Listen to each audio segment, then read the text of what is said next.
right, so for our first stay in North Carolina, we ventured out a little bit. We had some friends that had talked a lot about this KOA outside of Asheville, so that was our first stop we decided to make, venturing into North Carolina. So we made a video about it, kind of shared our experiences here, our thoughts of the park, the area around. I hope you enjoy.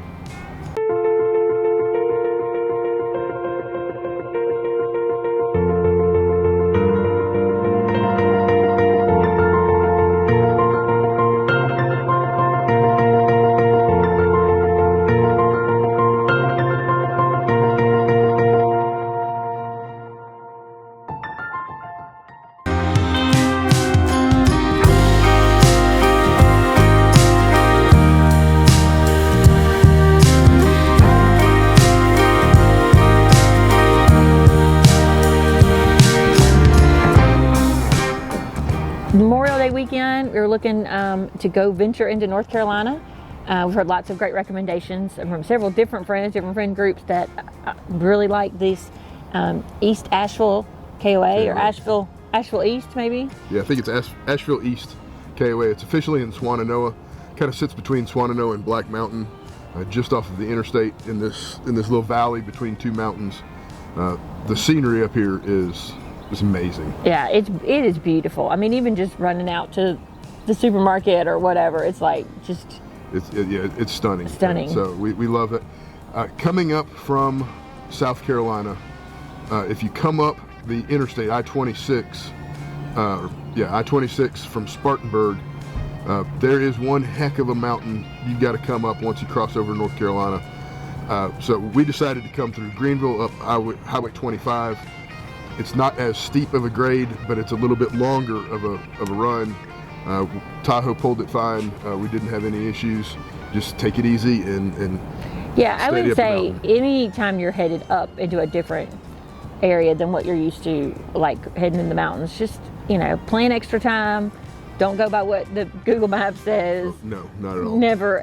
But just, know that it's going to take longer. Know that it's going to be a little bit slower. Let people pass you. Yeah, and it's Highway 25 is 2 lanes on each side, so there's plenty of room for people to go around me.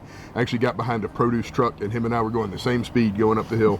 It worked out just fine. So, getting up here wasn't as stressful as I thought it might be. Once we got here, what's that? Should we pause?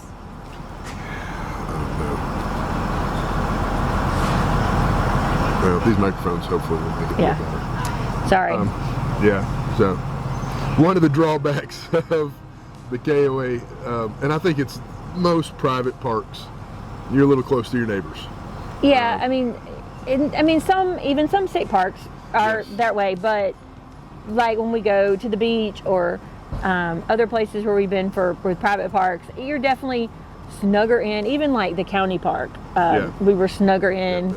And the people they're trying to make some money. Yeah. They're trying to make a bang for their buck. Especially on these valley sites, it's low here by the water. Like there's not going to be any trees between you. There's not going to be any scrub, brush. So yeah, you might hear our neighbors. You are a little bit more packed in. It's a little tighter.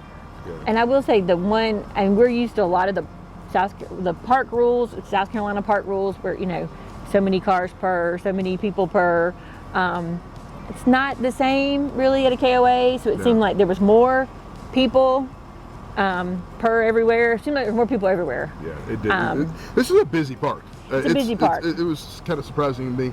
When you come in, there's you check in at the little store. There's a little patio area. Yeah, a little pavilion with rockers and picnic tables and bikes to rent and quad bikes to rent. The quad bike to rent, which was quite an experience.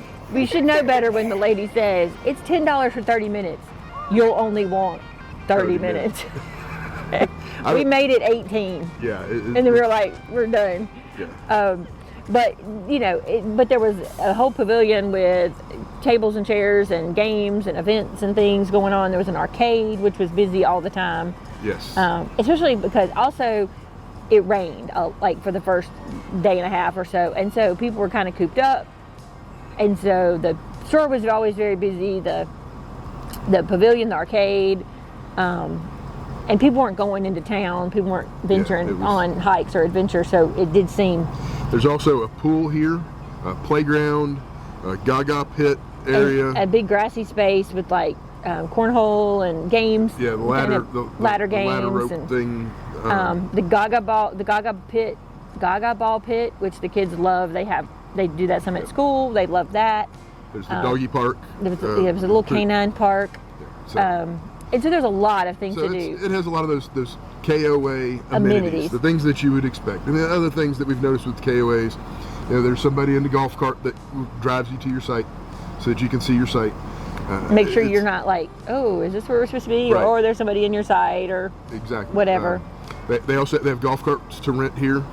So there's a lot of golf carts. So it's a busy place.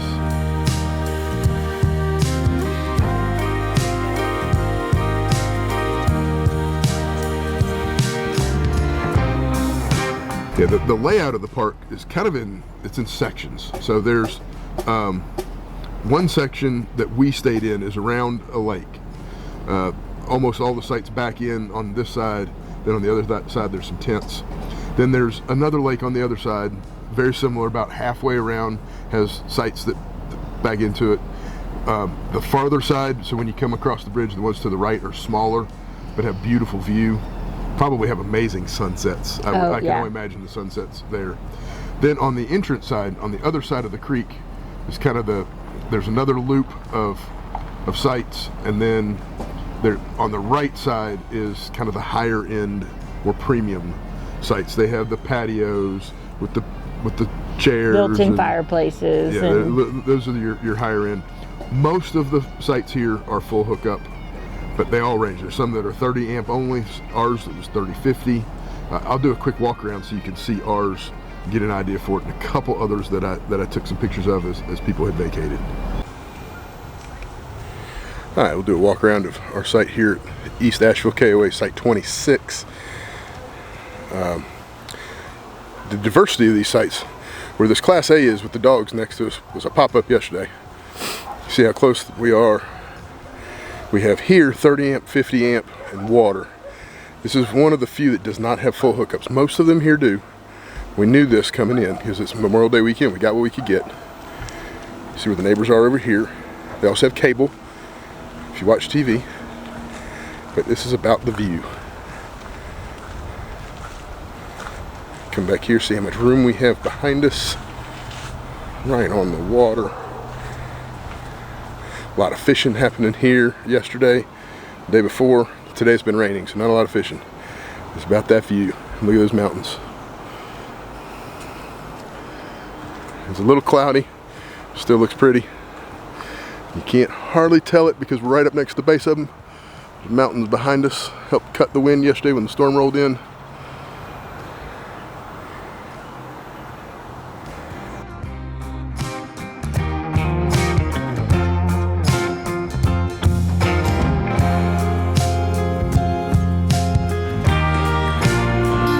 It's been a good trip, even with the rain.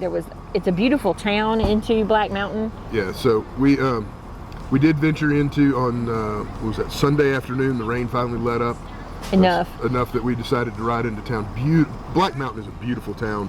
Lots of great restaurants and very unique things, like retail stores that are unique. In Old Town, the Old Town General Store, which is, a basic general store, but it's evolved into some touristy stuff and old-timey toys and several bookstores. There was a fantastic, and I don't know the name of that store because my bag didn't even have it. We'll find it. We'll find it and we'll put it down below so you can see right toys, here. Books, games, all kids stuff, baby stuff, all the top floor. Downstairs, more adult books, coffee shop. I mean, we could have stayed there all day. Basically, kids found books that they wanted. There was like a GameCube thing that I think Sam Henry's now saving up his money for. Yeah. It was really neat. The people were great, and all the stuff was very reasonably priced. Like nothing was, it wasn't touristy. It was just a nice, good bookstore. The kids got really excited because they have, as the staircase goes down, there was a whole Harry Potter section under the stairs, which, if you know. But they thought it was awesome. Lots of places to sit. I think the sign even said downstairs was books, coffee, and husband parking. Yes, husband parking. Also, just kind of note, grocery stores. We stopped at a place called Hopi and Company. Hopi, H-O-P-E-Y. A very unique grocery store. A lot of organic. Lots of vegan and yes. lots of gluten-free options. And then a lot of things that they sold by the case. They had a really neat beer section. They had like what they call the beer cave, or the. It was like the Hobbit. It was the. It was very artsy. Like there was, all the signs were very painted and drawn and interesting. Like the snacks had like a mermaid on it, and it was a really unique. It was very unique, and it is just literally a quarter mile out of the gate. And I think I would call it like a discount store. It was very much like by the case, a little bit of like a lot of the paper products were damaged, like the box ends were, nothing was wrong with any of the stuff. It just was one of those, like, a fancy grocery store isn't going to sell paper plates that have like a smush on the side. But they're not going to have everything. They're not going to have everything. So if you do need anything that they don't have, the Ingalls in Black Mountain is the largest grocery store I've ever been to. That place was massive. And he's a grocery store connoisseur. Yes, it was huge. They had, I can't imagine they didn't have much of anything, except they did not have chorizo. We wanted to make breakfast burritos, and they did not have chorizo. I was surprised by that. There's also an Ingalls as you come in off the interstate in Swannanoa. So plenty of grocery stores. You're not going to run out of supplies here.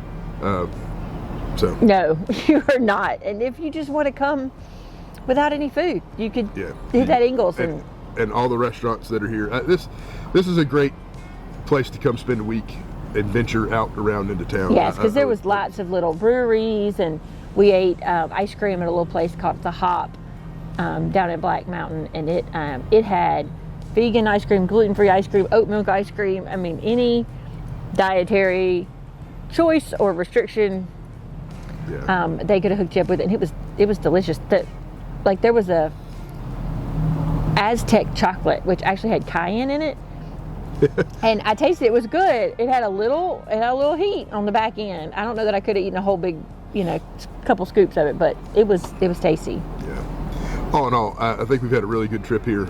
We've enjoyed our time. It's different than the state parks. It's busier. It's a private park. And it was a good lesson for us on expectations. Yes. That we are used to a certain way state parks run, and while it was different for us, we needed to manage our expectation on what it was going to be like, instead of being like, oh, I don't like that. Like, well, that's not what it is. It's not a state park. It's not in the middle of nowhere. The interstate's right there. It's right by town. That's probably my biggest complaint is the fact that the interstate is right there, and it's in a valley. So the noise doesn't have anywhere to go, so it's a little louder. All in all, we had a great trip. This is number 39 in the camper. This is number 39. We have gone over the list several times because we didn't agree, but this is 39 in the camper. While we were here, we had our pickup anniversary of getting her. Picking up the trailer. So we've had it for 3 years now. We also ventured over to Chimney Rock State Park, which was our 50th state park. We'll do a separate video on that will follow this. Amazing. Yes, it was fantastic. So